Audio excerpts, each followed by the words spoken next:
Hi, patrons. Hail Satan. Hail, hail Satan. Oh man. Um, yeah. Welcome.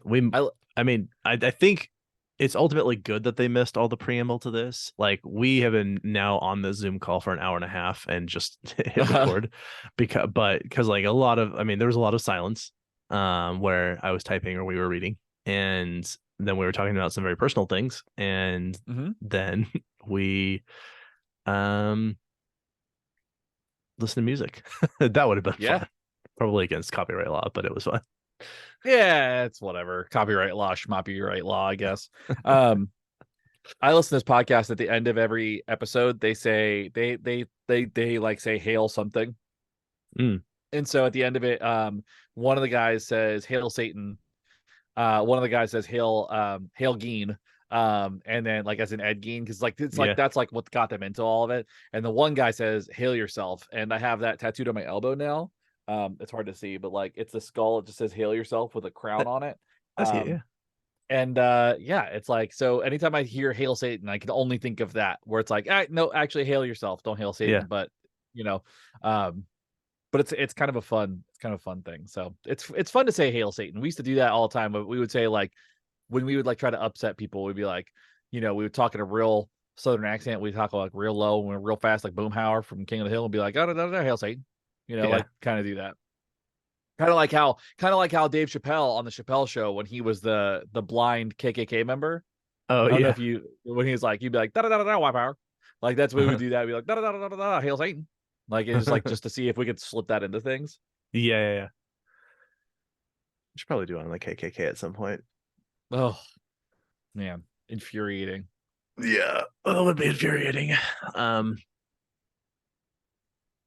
yeah, God, I don't even want to think about that right now. Yeah, what a bunch of dorks. I worked with a guy one time who he was much more. He was kind of a punk, but a little outside of punk. Like I think he listened to some punk music, but he was really big into philosophy. And he Okay. was very tall. He kind of reminded me of you actually. Had long hair, very tall, very nerdy on philosophy. But I don't know that he was deliberately trying to be provocative. I think he was trying to be funny, but he closed one of his emails once with "Hail Satan," and my boss flipped out and like wrote a memo to the whole department about how you can't like include religious things in your email. Um, and and she specifically called out him, I like without using his name, um, Yeah, and but like also made it clear that it was that religious thing and not other religious things that were not okay. sure. So yeah. It's so funny. Like, people get so scared. Like, but we're gonna. Well, I mean, we're about to unpack a whole lot of shit with this, but True. people are so funny about it. Like, could you imagine being mad every single time somebody like said God bless in like an email, or like turning that into a big thing? Like, I just feel like people get Right. so hung up on stuff, Yeah. you know? Right. Exactly. Um, where did I find that thing about Rick Scott? I want to pull it up again.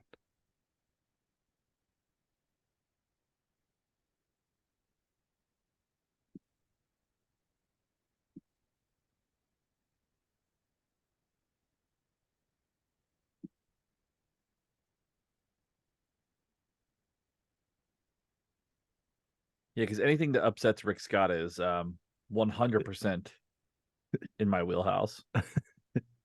Is deep by default, it is good. Yes, by default. Yeah, yeah. That is exactly what I'm saying right now. Oh man.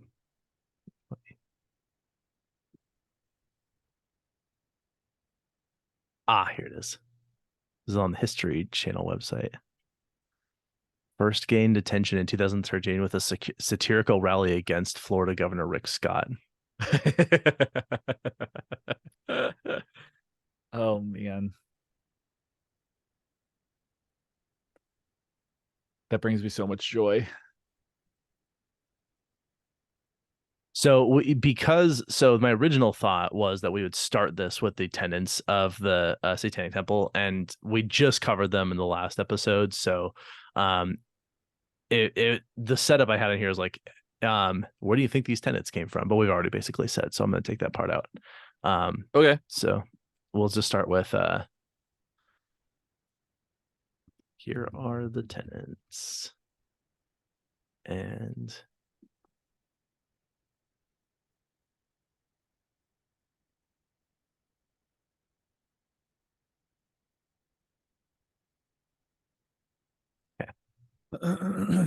okay, I'm ready. All right. I'm ready when you are, my friend. 3, 2, 1, go. Welcome to Why We Do What We Do. I am your demonic host, Abraham. And I'm your potentially panicked host, Shane. Ooh. We are a podcast, and today we're a satanic podcast. Just kidding, but we're kind of a satanic podcast. I mean, kind of. I mean, Yeah. when we get into it, it's kind of hard, actually. Yeah, we'll find out more about it. And we're a psychology podcast either way. And we talk about the things that people and animals and other things do and why they do them and that sort of thing. And that's why I call the podcast Why We Do What We Do. And anyway, it is October, which means we are in the month of celebrating spooky things.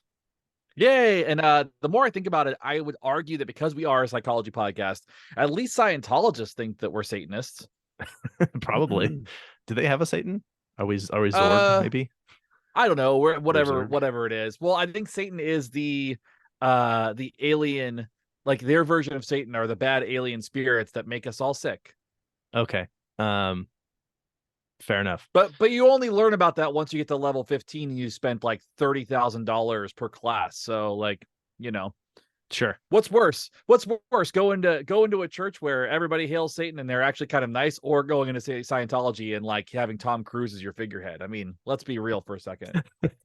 You can go find out more about that in our episode on Scientology.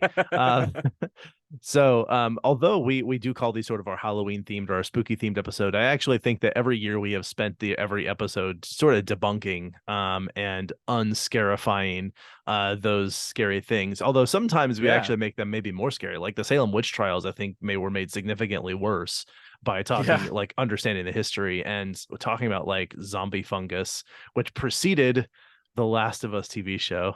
By the way, yeah. But that I'm gonna say they were inspired by us. I don't know. I'm just kidding. Obviously, the video we would like royalties whenever you get to them. Yeah, but anyway, most of the time I feel like we take what sort of sounds like a scary topic and then we sort of demystify it a bit, and that's definitely what we're doing today. But what I missed is that this is a day of the week. It is a Wednesday, as wants to most be. Days of the week are days of the week. most of them. And today happens to be October 11th, and October 11th is importantly National Pet Obesity Awareness Day. Nothing worse than a fat dog. It's also National Take Your Parents to Lunch Day, which is really wholesome. I like that. Yeah. International Top Spinning Day. Ooh, I like that. Tops are cool. I could stare at tops like I could totally just spin a top and stare at it for a while. It's National Fossil Day, which I think is really cool too. I used to want to study dinosaurs when I was younger. Yeah, also sort of related. Take Your Parents to Lunch Day. Just kidding. Got him. National Emergency Nurses Day. Big supporter of that. That's awesome. Yes. It's also National Coming Out Day. We also support that. Yay. Yay. See, all the days. Bring your teddy bear to work and school day. That's so cute. That's very, very cute. It's also National Sausage Pizza Day, which, you know, we're big fans of pizza in general. So if you can get a good vegan sausage, that's cool. Yeah. International Day of the Girl Child. This one I had to look up because I was a little confused about what this had to do with, but it actually is this is very wholesome. Basically, the idea here is this is recognizing the struggles that and the gender roles that have forced women into sort of parts of society where they have not had as many opportunities. And it's recognizing that. I'm going to make sure I go find this correctly.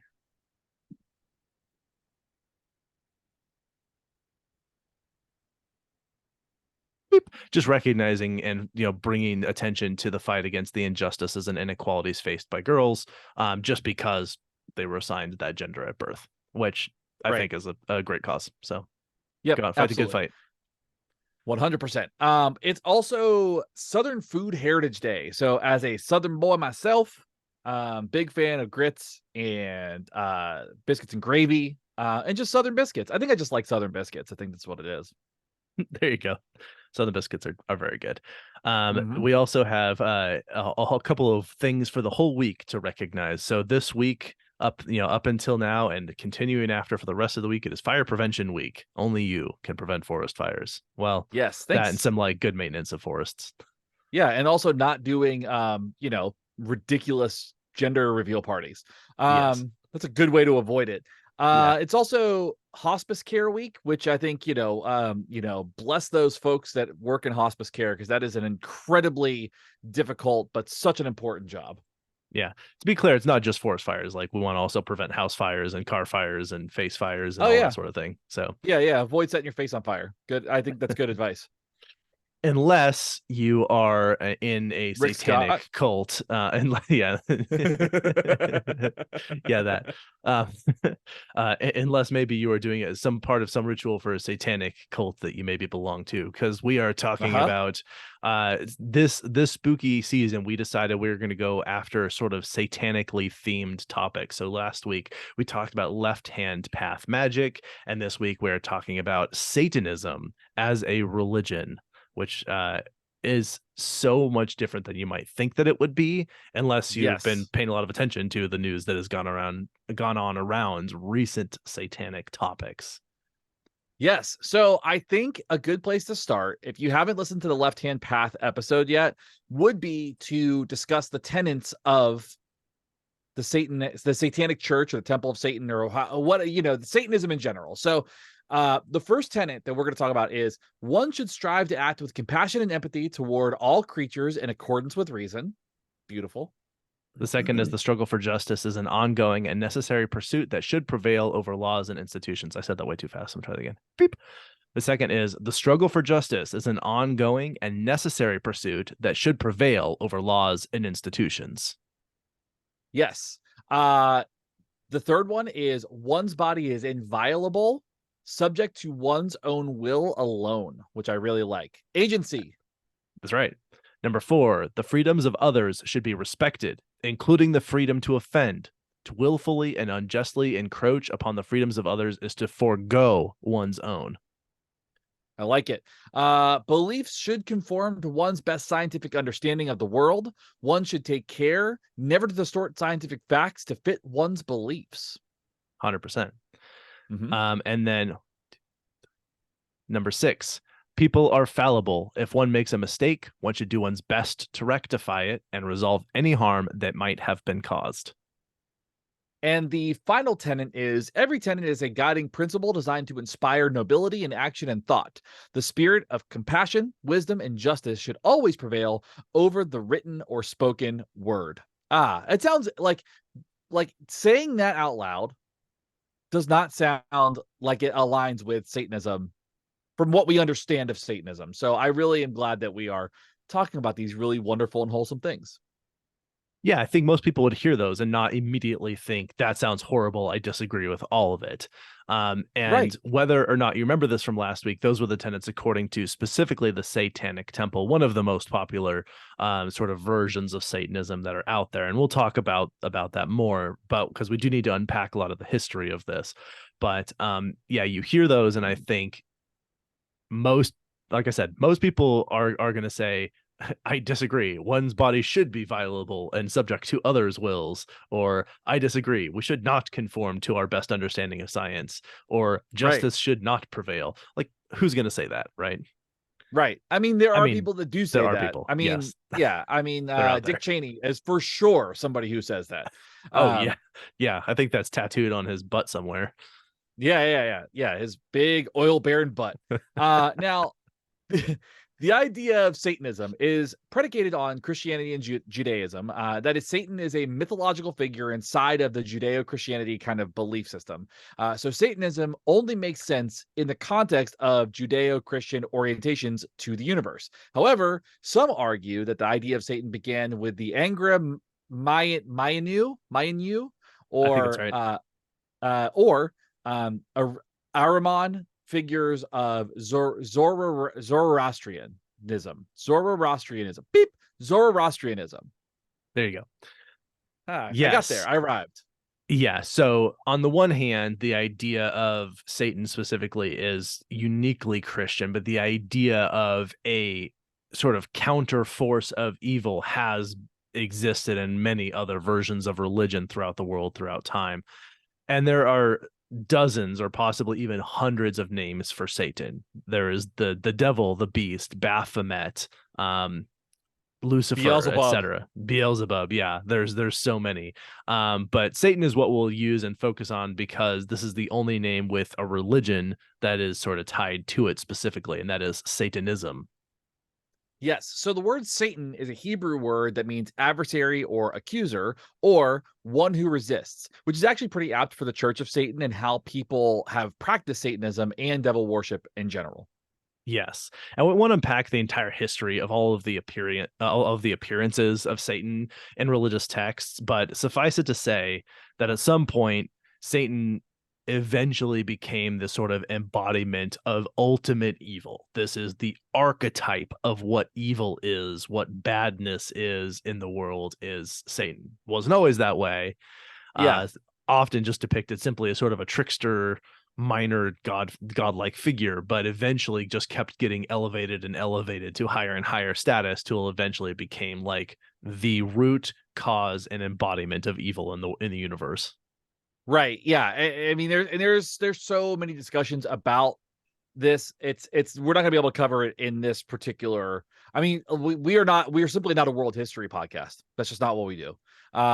We're a psychology history podcast that sometimes dives into world history. And Yeah, there maybe you go. one day we'll recommend go listening to a world religions podcast about it. But Sure.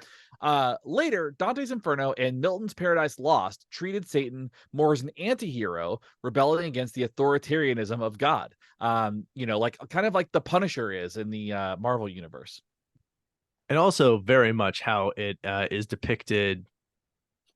There's not really a Satan figure in this, so maybe I'm off on the wrong track here. But there's the series His Dark Materials, which recently got a treatment on HBO, and in that, God is largely depicted as this very strict authoritarian figure, and he's even called just the Authority, basically, and so it and really appears to be kind of a bad character in that story. But Right. anyway, don't want to spoil that, although I kind of already did. But anyway, still great books to go check out. Sorry, take Yeah, one out of just it. a bonus recommend. Bonus recommend. Anyway, various authors and artists depict the character of Satan in various roles, and I'm honestly the version of Satan and anything mythological or demonic or something has been a huge inspiration for art for literally centuries now. Right. So you have Satan in the roles of evil as anti-hero, as granting wisdom to humans, a la Genesis in the Bible, dividing humans, responsible for critical thinking, or the bringer of suffering. There's all kinds of ways that Satan has been depicted, but there's actually no evidence whatsoever that there were actual occult groups who practiced ritualistic worship of Satan. That is, until Aleister Crowley.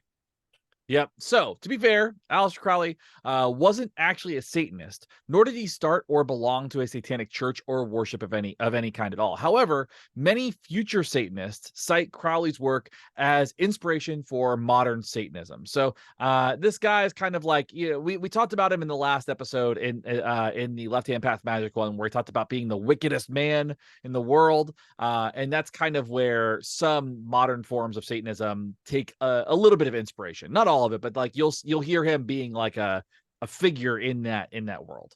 Yeah, so really up until this point there was no Satanism.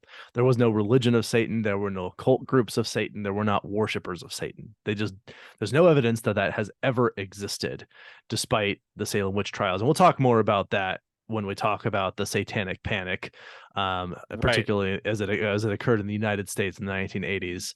But real Satanism as a religion, as a form of organized group ceremony and ritual, didn't actually begin until about 1966. And this starts with Anton LaVey, born Howard Stanton Levy, I think is actually how it was originally pronounced. It may have been LaVey, but it's spelled differently.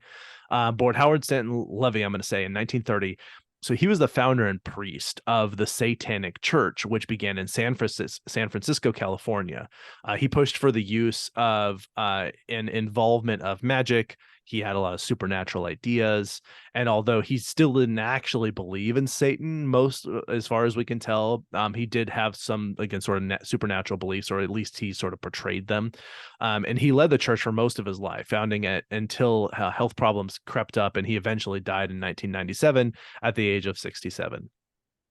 Right. Now, in 1969, a barber who moonlighted as a spiritual medium named Herbert Sloan claimed to have started the actual first Satanist organization in 1948. He was in operation at the time that LaVey's service was operating. So you'll hear kind of, this is one of those things like, no, I was the first Satanist. And you know, there's with these types of histories, it's always he said, she said, kind of figuring out and really trying to dive into you know, what types of, or where these kind of underground organizations started. A lot of it's an oral history until you start getting like government involved.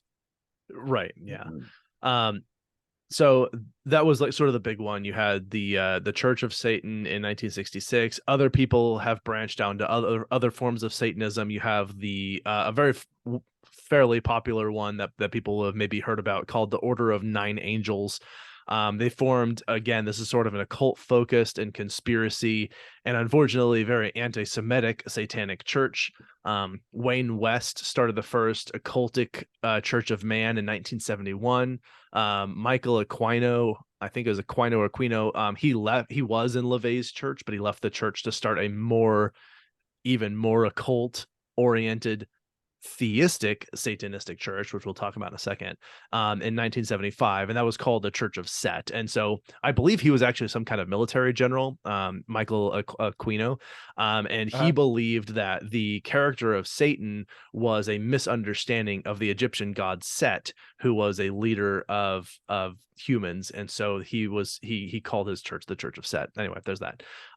So, and then the Luciferian Church of the Luciferian Children of Satan in 1982 was another one. The Left Hand Path. This was an Aleister Crowley inspired organization, started in 1990, and then the Satanic Reds in 1997. Most right, major that was the baseball team. Right, yeah. Most there were others, like those are just some of the major ones. There was actually a lot of offshoots and branches and denominations and their own little sects and all that sort of thing. Most major forms of Satanism largely reflect LaVey's original orientation to Satanism to a point. So what we should do is unpack what that Satanism is after we unleash some demonic forces upon your ears in the form of ads. Yes, nailed it. All right, we opened Pandora's box and flooded you with the demonic spirit that was capitalism, and now we're back to talk about what Satanism actually is or was. Yeah, and there's a lot of misconceptions, and the reason being is that there's not really a good way to discuss it, or like at least not a clean, like easy to fit in a box type of way. So let's start to unpack with Dr. Jesper Aargaard. There's so many A's in his fucking name. A lot of A's.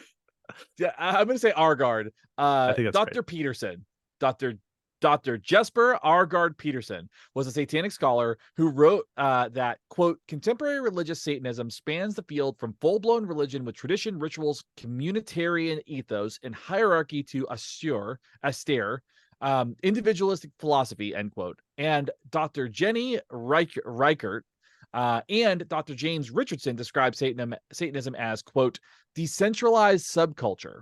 So you've got kind of two different discussions here where part of it is this is an actual religious practice. It's got ceremony, it's got like, you know, rules, tenets, and all that. And you've got other people saying, it's actually just kind of a subculture that is not really formed around a singular point. Yeah, it spans the gamut. Like you have everything from things that look pretty identical to what you might expect in a church to almost anarchy level, like disorganization. Yes. So yeah, there's sort of where it could be a lot of things basically. But you could sort of think of there being Satanism as two sort of general types of Satanism, even though, we talked about there is all what Satanism is spans the huge gamut. You could sort of lump them into theistic, which is also called esoteric Satanism, and atheistic or rational Satanism. Right. So this theistic Satanism is a kind of the magical thinking that we talked about, especially in the left-hand path magic stuff that we were Right. kind of discussing.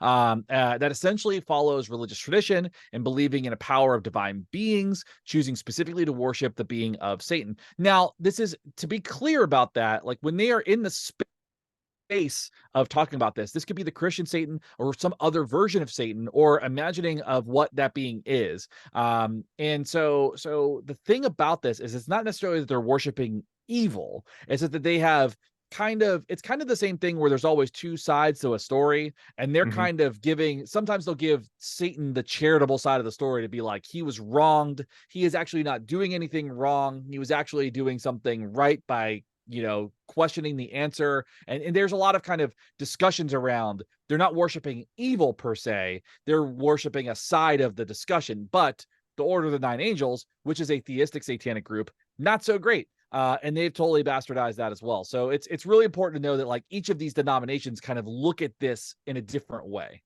Yeah, they have their own orientation. It's part of why there's so many of them, is 'cause they all have their Right. own individual interpretations. They're not really based on anything specific. They kind of just made it up. And for those theistic ones, this is probably the closest to what people believed all Satanism was during the Satanic Panic in the United States and other countries during the 1980s. Although not really though, because even then that version of theistic Satanism did not kill and eat people and engage in all these weird sexual things that they did. Even if they sometimes did believe in animal sacrifice and the militaristic ruling of humans, as was the case with the Order of Nine Angels, at least with the militaristic ruling part. Yeah. The theistic Satanism, which was not the most common at all, but that was probably the version that was the closest to what people feared as being Satan, because these were people who did believe in divinity. They did believe in godlike figures. They did believe in like an otherworldly sort of presence. And the one they chose to follow was Satan. As you said, it usually was not because of the idea of it being evil. But they nevertheless did believe in magical, supernatural sorts of things. Right. But this brings us to the conversation around atheistic Satanism, which seems to represent the most popular approach to Satanism in general. And I think this is one of those things where, naming creates a unique problem. I mean, Sure, we did a whole episode on names, it's but true. but calling atheistic Satanism in general already has a connotation that goes along with it. But Right. the atheistic Satanism, the tenets that we listed from the Satanic Temple at the beginning of this episode, that's part of atheistic Satanism. More than anything, it is a rejection of all theistic beliefs. They don't actually worship Satan or any supposedly deistic being. So they don't really there's no divinity in this. It's Yeah. rationale, it's treating humans with kindness and compassion, it's believing in science more than anything. Yes, yeah. Yeah, they don't believe that there's a god, they don't believe that there's Satan, they don't believe there's angels, they don't believe there's demons, they don't believe in magic. That's atheistic Satanism. And also called rational Satanism. And the rational Satanists did deviate from LaVey's form of Satanism, and his Satanists, because of his emphasis on magic and the supernatural. Even though he really was more atheistic than anything, he still included a lot of the sort of supernatural um and magical components to his sort of ritualistic, worship, whatever it was that he did. And they also felt that his church was too authoritarian. So the Satanic Temple is really not a continuation of the Church of Satan that LaVey started. It was really its own thing, skewing even further toward atheism, and I think you could really say humanism more than anything. Right. And being very largely in favor of just a scientific understanding of the world, but wearing a big funny costume, which was calling themselves satanic to do it. I would love to know how Carl Rogers would feel about the Temple of Satan being the humanistic approach, really. I mean, it's a very like humankind, community based, like supporting one another and like being good to each other. And so I wonder how we feel about you comparing humanism to Satanism, I just on agree. the surface, you know. Yeah. All right, so Satanists, specifically atheistic Satanists, and again, this is going to represent most Satanists that are out there. They do not believe in an actual Satan or God or angels. Oh, you already did that part. Yes, but I did not realize I was doing it. If you want to give just that last sentence in there, Okay, I'm all right. making it a bullet point. You can kick that into the next sentence bullet. Okay, cool. All right. Beep. So this form of Satanism, this atheistic Satanism, is a flashier, more ostentatious way of being non-religious. It gives you a label to be non-religious and belong to a group where you can be Right. non-religious without actively calling yourself an atheist. Though I feel like you get less ire by calling yourself an atheist than a Satanist. So I Yeah. don't know, Again, more just some ostentatious. yeah, just some stuff to think about. Yeah. But they state clearly that, quote, we bow to no god or gods and celebrate our outsider status. To embrace the name Satan is to embrace rational inquiry, removed from supernaturalism and archaic tradition-based superstitions. The Satanist should actively work to hone critical thinking and exercise rational inquiry in all things. Our beliefs must be malleable to the best current scientific understandings of the material world, never the reverse. End quote. So that sounds really, really great. It also sounds like there's a part of this group that likes to kind of egg people on. And Yeah. we'll maybe kind of unpack that a little bit as we go too. We will talk about that, but there is a bit of poking the bear that sort of goes on with this. But Yeah. it is also clear from that statement that this is a group that is not about elevating a sort of an authoritarian figure at all.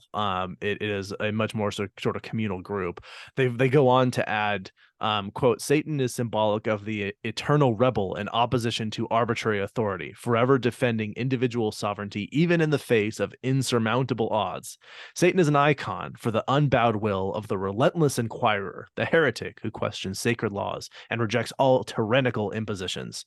He is a symbol of defiance, independence, wisdom, and self-empowerment, end quote. So again, just I think it's pretty, like, there's really even no need to unpack that further. Like, they say it really, really clearly here that this is really all about, it's about the sort of individual liberty and freedom to question things, to find your path towards truth, to reject arbitrary authorities, that sort of thing. Right. And so when you want to look at this in practice, because on paper that sounds great, but let's look at what this looks like in practice. So the atheistic Satanists, they largely organize a group of like-minded people to do a couple things. First, they provide a community for non-religious people. They fundraise for humanist charities, and they advocate for bodily autonomy. So they're right now, if you want to like look into some of the work they're doing, they're donating a lot of money and helping develop legislation and stuff around abortion rights and women's health care specifically, because they believe that bodily autonomy is the right of all peoples, as well as paying for like shelters for yeah. kids who have become and other people who have become unhoused. Lots of charitable and humanistic giving. I think they have participated in like food drives to help get a lot of food together for people who maybe became unhoused because of a national emergency or some kind of environmental disaster of some sort. They Right. also engage in specific organized activities to expose and debunk pseudosciences and conspiracy theories. Love that. They've advocated for and actually been able to get legislation to abolish the use of corporal punishment in various Great. institutions, and advocated generally for the protection of children and laws against abuses of children. And they also have really organized for what they call true religious freedom and pushing for the separation of church and state. Yes. So separation of church and state. This is a big deal. And we are going Yes. to unpack that. But first, what we're going to do is we're going to separate ourselves from the ads that you're going to listen to. Nice. Thanks.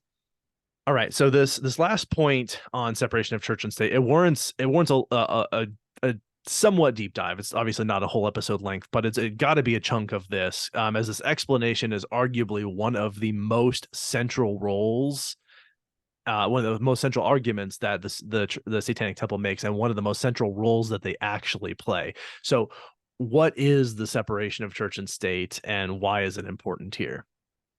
Right. So the Satanic Temple seems to see the utility of their existence in the highlighting of double standards and abuse of power by more commonly accepted religious organizations. So, for instance, many after school programs are organized by Christian groups that push their religious agenda on kids who are invited to participate. So, the kids that go, they get to hear a lot of stuff from the Bible and maybe a particular religious denomination. In response, the Satanic Temple might push to add satanic after school programs to demonstrate how inappropriate it is to push religious activities on the kids. That actually specifically happened in Florida, and they got it Yeah, approved, by the way. yeah, that happened because the government cannot specifically favor one religious group over another. It's in the First Amendment of our Constitution, by the way, Yeah. which Yes. we're going to get back to in a second. Now, famously, this is where many people may have heard this, but this is one of the fun parts of this. In 2016, a privately donated monument of the Ten Commandments was erected at the state capitol in Arkansas. The First Amendment of the Constitution, as I was saying, it states that, I'm going to quote it directly here, just in case all of y'all who like to claim the Constitution and have no idea at all what it actually says. But here's the First Amendment for you. And I mean, honestly, anybody is going to have a refresher. Quote, Yeah.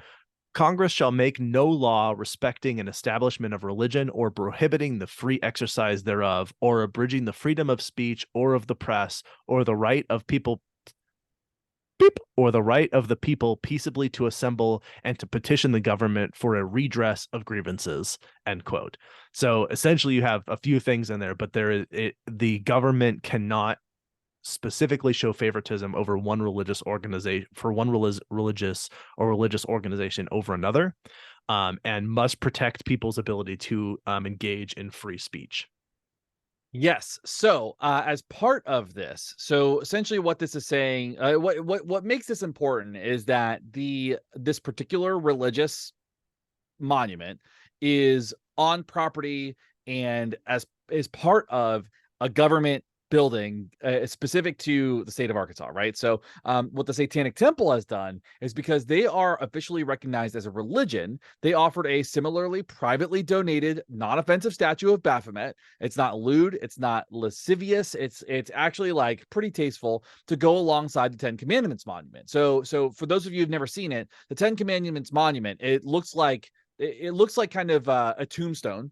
It does, yeah. For which has two tablets that Moses came with, because Moses was the one that read out the commandments, right? He's the one that showed up with the tablets, and he was like, here are your new rules. I think it was Moses, right? Abraham, whoever it was. Maybe it was Abraham. So I'll start that over if it was Abraham. It's been a long time since I read the Bible. No, you're right. How boring. Moses. Okay, that's what I was like. Wait at you. Look at you. I have my moments. I was a Baptist one time. So beep. So, and then it has all of the commandments listed on it. So it's got, so it's a very religious thing. But if you look at the donated Baphomet monument, it is Baphomet, which, if you're not familiar, has a human body, goat legs, goat head, angel wings. And this particular monument, he is not wearing a shirt, but he is wearing like some type of robe to cover his lower half. There are two children looking up at him. There is a pentagram on what looks like to be a tombstone behind him. Yep. And there's the eternal flame on top of his head. There's all kinds of imagery, and it's actually a really well done. It's impressive monument. I mean, arguably both of them are very well done, but I think the Baphomet one is a little bit better done. But that's just maybe my personal bias.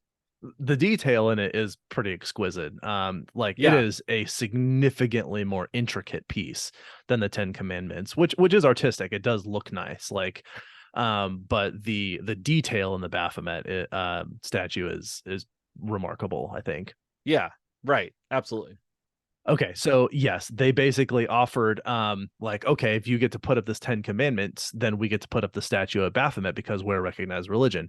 The offering that they made to put up their privately donated Baphomet statue was, quote, hell no, end quote, from the government of Arkansas.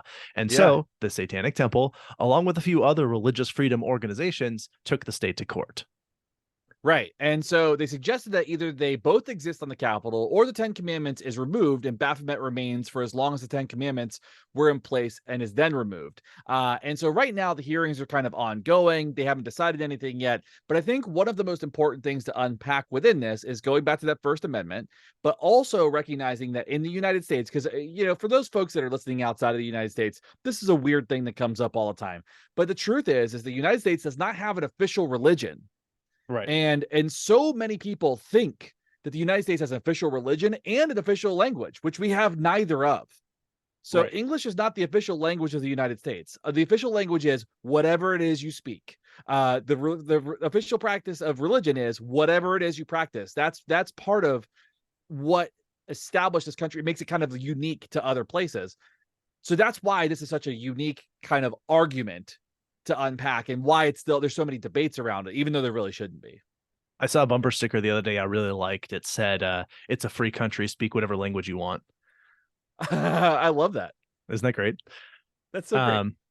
So on sort of a personal note, I'm looking at this Ten Commandments monument and thinking this is a grossly offensive to any non-Christian person, whether they belong to a religious organization or not, because that's basically saying this system of law. This is in a courthouse, by the way. Like I said, this is this is at the state capitol, by the way. So, like, this is someone who is a citizen who maybe doesn't have a religion going and saying, I am not represented by this government. Or someone who belongs to, let's say, Hinduism, saying like, even if they were born in the United States, but they follow a Hindu religion, I am not being recognized by this government. Or someone who follows any pick any religion you want, that like basically the government is saying like, this is the religion we endorse. And so the Satanists sort of regard themselves as a poison pill against religious power in the federal and state governments. And this is again the separation of church and state. They do this by relying on the fact that in the US and by relying on the fact that in the United States, religion and the lack thereof is protected by foundational governing laws that prohibit religious discrimination in this country. If one religion can have government representation in prayer, activities, monuments, organizations, and laws, then any religion can have the same representation in prayer, activities, monuments, organizations, and laws. Presumably, most people don't want all religions having a say in their government and laws. Otherwise, we wouldn't live in a freeish country, because religious doctrine often conflicts directly with the prescription of many laws. And so, if we don't want to live in a country that is governed by 1,000 different religions, then we have to say we don't get to endorse any religion. And that's why you have separation of church and state, is because open the door for one opens the door for all. And there's the non-religious people certainly don't want this, but even every other religion does not want the other religions they don't believe to then tell them how they can and can't practice their faith. It is a can of worms that we do not want to and do not need to open. Yes, the central purpose of establishing a separation of church and state as a general rule is to prevent a theocracy. That is, however we got here and started, when the Pilgrims got here and they wanted to have more restrictive religious practices, because that's how that started. The truth is the founding of the nation of the United States was designed to prevent a theocracy, which, if you pay attention to politics right now, we are slowly moving towards. I don't know if y'all know that, but go ahead and pay attention to some of that stuff, and you will find that we are moving towards a theocratic type of government system, which is bad for a lot of people. And so that's why specifically the separation of church and state is such an important thing. Does that mean that there shouldn't be representation of religion within government or at least like those folks that practice that? What we're saying is laws should not be based on religion, not necessarily representation. We need representation because it does take all voices to create a community that is pro-social and helpful, but it should not be governed by a single religion. That is not ever going to last. Absolutely. Yeah. And that is always the trick, is that like or not the trick, but the sort of complexity and nuance of the whole thing is that you're exactly right, is that we have to have representation because those are people who participate in the society. But it also, but we don't make laws based on that religion that force people to adhere to the tenets of that religion. We don't show favoritism to one religion over another, but we do give those people a voice. They have to have one, otherwise we can't be a democracy. Right. And we don't want any kind of autocracy, theocracy or otherwise. We do not want Nope. authoritarian government. That is bad. We've seen that experiment. It sucks. Like, Yeah, it sucks a lot. authoritarianism, bad. Always, forever, everywhere, bad. We don't want it. Yeah. Yeah, we've So, seen it replicated enough times to know. yes. How many times do you need to get cancer before you realize that getting cancer is bad? Right. Exactly. Authoritarianism is cancer. So, Right. Exactly. okay.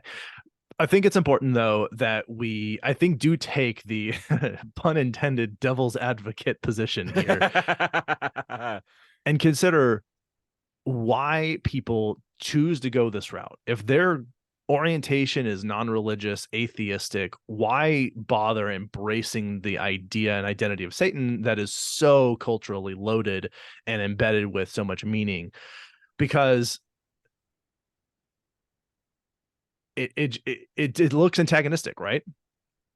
Yeah, and I think there is a question to unpack within this where it might seem like this group of people are being trolls. And so let's unpack that. Like, are they just trolling governments and trolling religious people? Are they just trying to upset people? Yeah, kind of in a way. They are being deliberately antagonistic, but in a way that legally is established so that they can get results, right? They believe in their message, in their position, in their tactics, and in their values, which I think is fundamentally different from trolls who almost by definition don't believe in their message. They don't believe in their Right. position. They really don't believe in their tactics or values. They are just antagonistic for the sake of being antagonistic. So in a way it's being trolling, but it's not the same as people who are just being trolls to be trolls. And I'm saying the word trolls a lot, but I think what I'm trying to say is they're not trying to stir the pot and cause like problems because it's fun to stir the pot and cause problems. They chose this position because it gives them the actual power to be effective. It's a form of nonviolent resistance that allows for progressive change.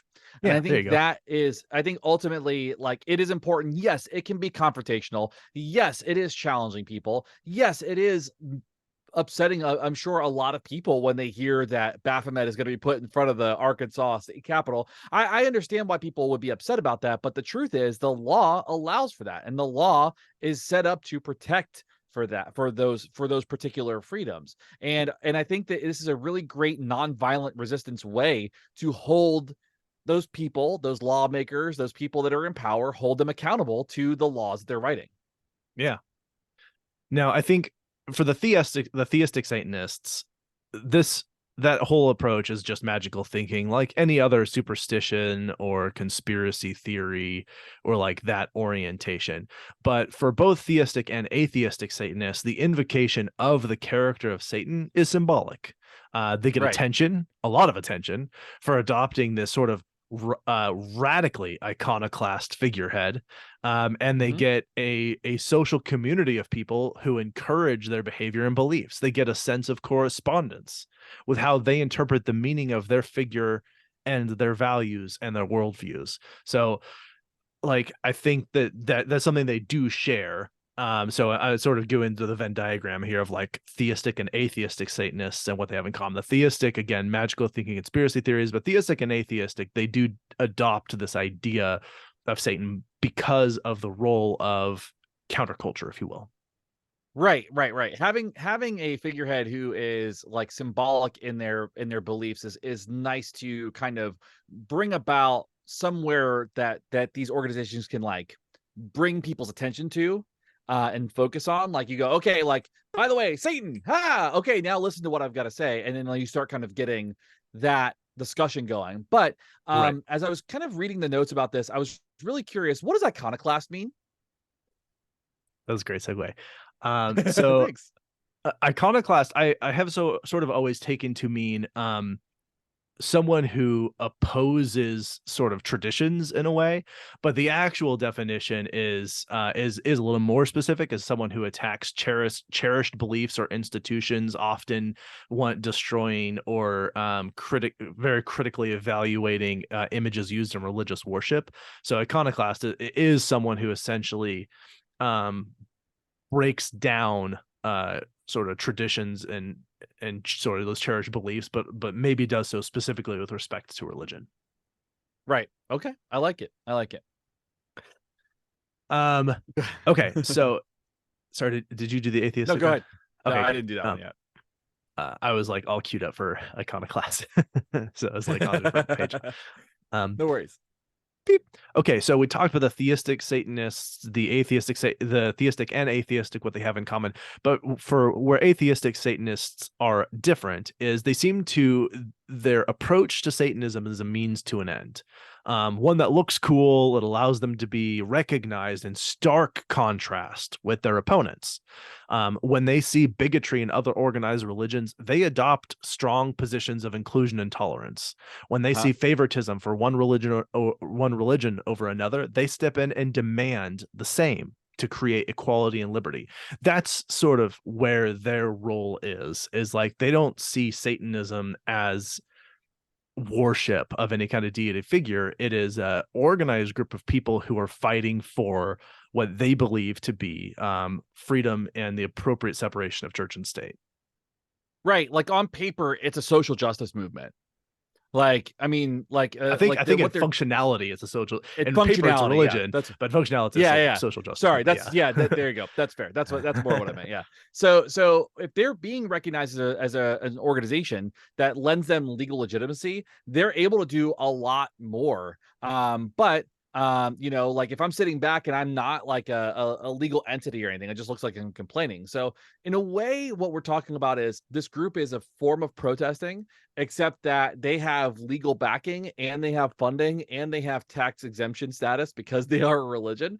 Yeah, And they're not just standing on the side of the road with homemade signs and a megaphone. Not that type of protest isn't valuable, but they right. have a different type of, Yeah, it's just a different way. I guess they have a leg up, being able to walk into a space and being like, these are my rights very clearly based on the First Amendment. So let's go ahead and change some things. So they're able to jump into that stuff. They can create legal woes for those folks that are trying to discriminate against other religions or create bigoted legal practices. And so I think that in itself is one of the most important functions of a religion who is designed an organization, a religious practice or an organization that is actively designed to disrupt and Right. disrupt systems of injustice.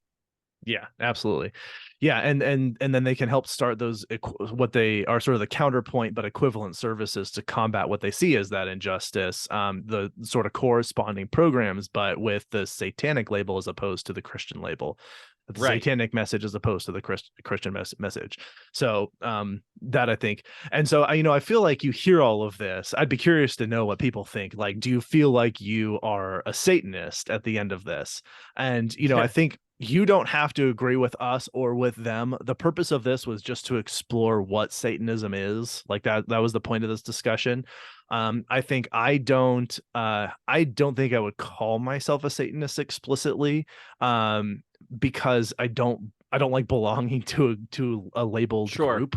Like I feel like, but I mean it's hard to hear their position and disagree with it. Like I agree with the separation of church and state. I agree with people's individual bodily autonomy. I agree with like humanistic values Yeah. that serve and help lift people up when people are down. Like that message is one that I think is hard to hear and disagree with. And by the way, like I sort of criticized capitalism in here, but like the Satanic Temple makes no explicit points on capitalism, arguably because it is so individual like oriented in terms of like individual self-empowerment, that sort of thing. It almost sounds libertarian in a way, which Right. is obviously very pro-capitalism. So they make no statement about it either way, but I wanted to communicate as effectively as I could, and I just think it's hard to hear their message and say like that is an evil organization and we should crush them. Like I who walks away with that conclusion? Certainly somebody does, but Sure. I feel like I wouldn't call myself a Satanist, but I do agree with a lot of the positions that they've taken. Yeah, and I think if I were to unpack kind of all of this and really start thinking about this, it's like I'm in the same boat with you where I don't know that I would say that I'm explicitly a Satanist, but I do have a hard time arguing against those tenets. I do see why people might have a hard time with the label, and I do see that just like any sort of human organization, that there are problems and things can happen and it can go wrong and there are agendas. Like it's very important to understand that nuanced discussion as well. Yeah. So I think unpacking all of it though, and when you really get down to the brass tacks of this particular thing, you start realizing that, oh, it's not this scary thing that people make it out to be. And I think that's arguably what we were setting out to do here, is like describe this thing and say it's not some evil church that's sacrificing humans and eating children and doing the things that you think it's doing. It's absolutely just a legal entity that is part of the religious freedoms of the United States and is doing different types of work that are having impact on policy and law. So I don't know, I think it's fascinating more than anything. Sure. Yeah. Um, one thing that sort of occurred to me as you were speaking through that as well is part of the other reason I think that I wouldn't want to take up that position again, even though I agree with much of what they have to say, is they have sort of in calling themselves Satanists and because they see it as the opponent, right? Is they sort of like looked at the name of Satan meaning the adversary, and Right. basically what that means is they're saying we're coming out as a group to be your enemy, and they're pointing at Right. the most popular religious group in the country. And where I think my position is like, I don't want any enemies. I want to figure out where I can build alliances. I do understand their point, but like that's like my position is like I'm not There's a trying place to. for it. Yeah, exactly. I think there's a place for it, but I'm not trying to make enemies right out the gate. I think I'd want to build alliances and see where we can find common ground.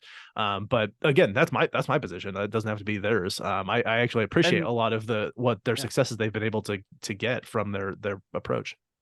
Yeah, and they'll respect you for it because that's your personal choice. Yes, exactly. Whereas other religious organizations might not respect me for it Right, exactly, exactly. as my That's personal my point choice. exactly.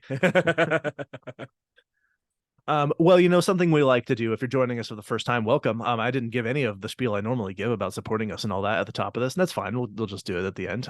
But thank you for being here with us. I hope that you made it through. I hope that we were able to satisfy some amount of curiosity that you may have had about Satanism, whether you disagree with them or us. And like I said, I'm not really taking a major position, just saying that I do agree with some of the things that they have to say.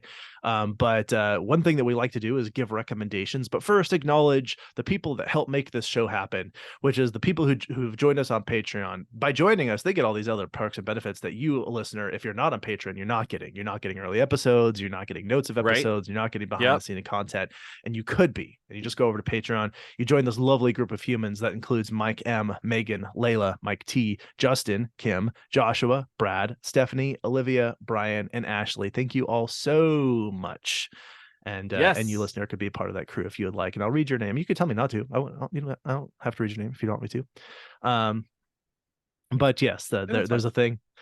There's also my team of people who help make this happen, which is Justin, Justin Greenhouse, who does the editing and production on this. Shane, thank you so much for recording with me and being my co-host on Of everything. course.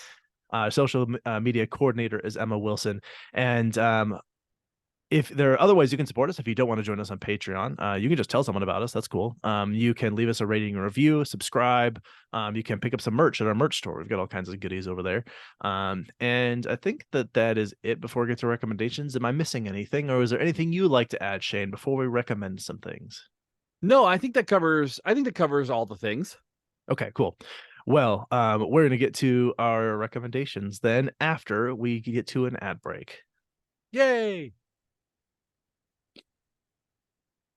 Okay, so one of the most fun things that we get to do every week is that we get to recommend some things. Sometimes they're things, sometimes they're activities, sometimes they're just ideas. But either way, it's recommendations that we have. And today, I am recommending a documentary. Now, usually our recommendations are like wholly divorced from the topic at hand. We just there's like Yes. just a thing, like whatever we were talked about, it doesn't matter. We just give it some other unrelated recommendation. But because this was both a source for this particular episode and relevant to the topic, and I would recommend it to people, it is on topic with today's episode. And this is a documentary called Hail Satan. And I say it like that because there is a question mark at the end. And so this is a documentary filmmaker who basically followed the Satanic Temple around, and particularly the controversy around Baphomet and the Ten Commandment statues in Arkansas. It's not very long. I think the documentarian does a pretty good job of just giving everyone different voices in this and just letting them sort of tell the story. I don't think the documentarian is a Satanist, but I think she was curious about learning about it. Her name, by the way, is adorably Penny Lane. Oh, I Is love the that. is the yeah the documentary filmmaker here. So anyway, it's available in various places. But go check it out if you're curious. Hail Satan is the documentary. That's so great. Penny Lane is one of my favorite Beatles songs. Like it's Yeah, such a great song. it's a Oh good song. yeah. Absolutely. So good. So mine is wholly divorced from this series. But I mean, I guess there's religion in it if you consider Jedi religion. Some people do. Mine some people do. And so my recommendation is the new show that is out that is part of the Star Wars expanded universe, which is Ahsoka. Have you started watching it at all? I haven't, but I've been wanting to. It looks amazing. It is incredible. Ray Stevenson as this character, and it is like I won't spoil anything for anybody, but it is such a great addition to the current Star Wars lore. Because for those of you who don't know, when Disney bought Star Wars, they pretty much eliminated all of the extra books that existed, and like so there was this whole extended universe that was out. Like now they call it the Legends universe, and there's all these really great stories and really great characters that no longer exist in canon. And so these shows, when you have like Obi-Wan Kenobi and you have Ahsoka coming out, they're extending that canon, and it's just more Star Wars and more nuanced discussions. I mean, Ahsoka is played by Rosario Dawson, and she is a gray Jedi. She is not light side or dark side. She is somewhere in between, and she is balanced in the light, is what they say. And man, they just do the set pieces are good, the fights are so good, the story is so cool, the stuff they've added to this universe is it's just a really good time to be a Star Wars fan, is what I would say. That's Um, awesome. and this is such a good addition to that world. I've heard really good, really high praise for this show, so I am very excited to check it out. I appreciate the recommendation. I've been following Yeah. your recommendations more and more lately, as it were. I'm looking forward to checking that one out. I appreciate it. I love it. All right. Well, if you listener would like, thank you very much for being here. We appreciate you. If you would like to tell us about your documentary or TV show recommendations, or if you'd like to comment on anything that we said about Satanism or the various histories of Satanism, or things that we made in our own commentary about Satanism, we'd love to hear from you. Please be kind and we will respond to you. Otherwise, we'll just ignore you. You can reach out to us directly by emailing us at info@wwd.podcast.com, or you can reach out to us on the social media platforms and we'll get back to you there. I do look forward to hearing from all of you. So if you haven't written in before and you'd like to, do it. I appreciate that. Yeah. We sometimes we get a lot of suggestions for episode topics, and we take those into consideration. Sometimes they have inspired topics, but mostly what we're looking for is people to give us feedback on episodes. Like, we'd like to have some engagement around the content that we've created, because that's where we feel like we could use an opportunity to further the discussion and add other people's voices to subsequent episodes where we'll say, hey, this is what someone else said about this thing that we talked about earlier. Right. So reach out to us. Otherwise, you can, as I said, leave a rating or review, leave a comment. We have a lot of people who will get upset about like one little thing offhand comment we made and then leave us a low star rating review, which is not my favorite thing. So if you do like this, go give us 5 stars. It'll be great.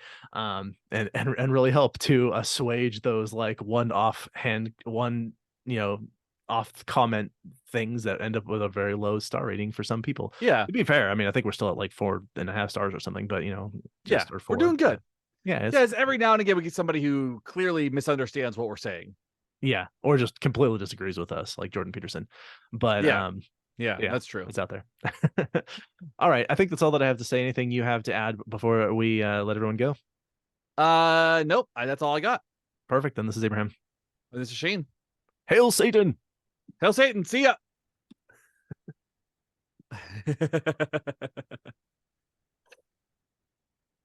I decided on that at the very last second.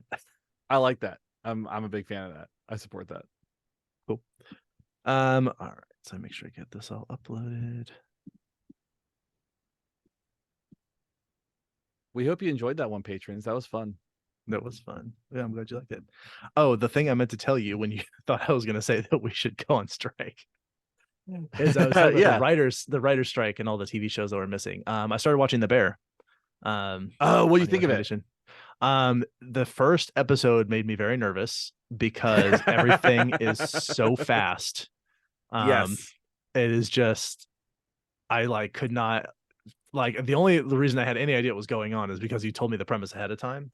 And it was just so fast. But then I was like, as the story emerges, I actually really appreciated that style of storytelling where like the only reason you get a lot of insight to the background is because someone comes on and asks about the like, hey, what happened to your brother? Or like, uh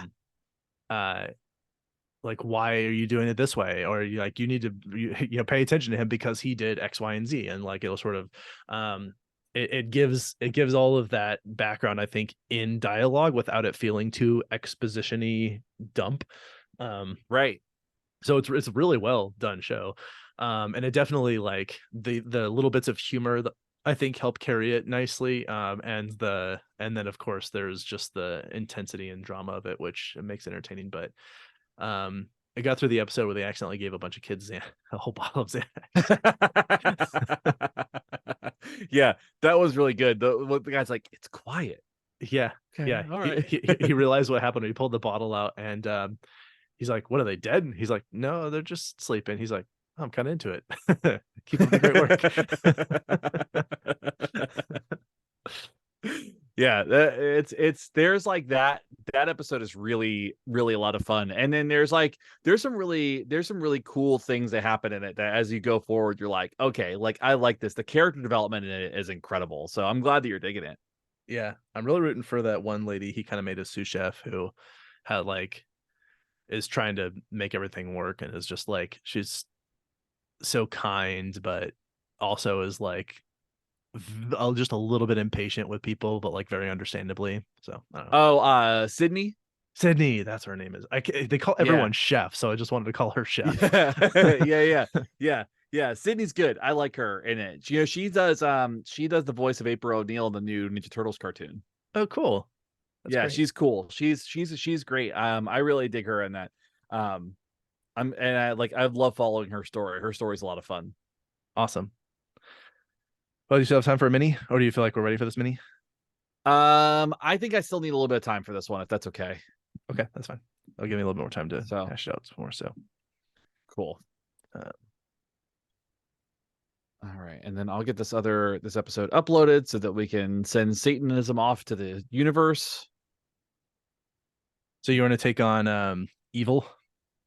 Yeah, I'll start evil on it, and then next week I'll let you know kind of how it's feeling and where we're at and what that's going to look like. So I mean, ideally I would have it done by next week, but if I don't for some reason, then we'll have some feedback on it and kind of see where to go from there. How to like, I think it'd be cool to do like how they study evil and like, the definitions of evil and like, kind of like perspectives. Like I think it's going to be really cool, but I think it's going to be it'll take a minute to get the narrative down, I think that's fair. Yeah, well, I'll definitely have the Satanic Panic stuff done next week because it's already almost done now. So hell yeah. It's not too long to clean up what's left of that, and then that'll be a really nice tie-in to everything that we've talked about. I'm really digging the flow right now, because I feel like Left Hand Path Magic, it nicely transitioned to Satanism. It really nicely transition into Satanic Panic, so that's cool. Yeah, and then ends with that like philosophical question of like, what actually is evil? Exactly. Like I think that's gonna be cool. Yeah. I think evil is sort of like free will, as it depends on the idea that people do things just because they're evil. Like that people don't do things because of anything other than the circumstances in which they find themselves. Right, exactly. So So, evil is let's- evil is a moral argument. Yes. Let's go ahead and end this recording. Bye, y'all.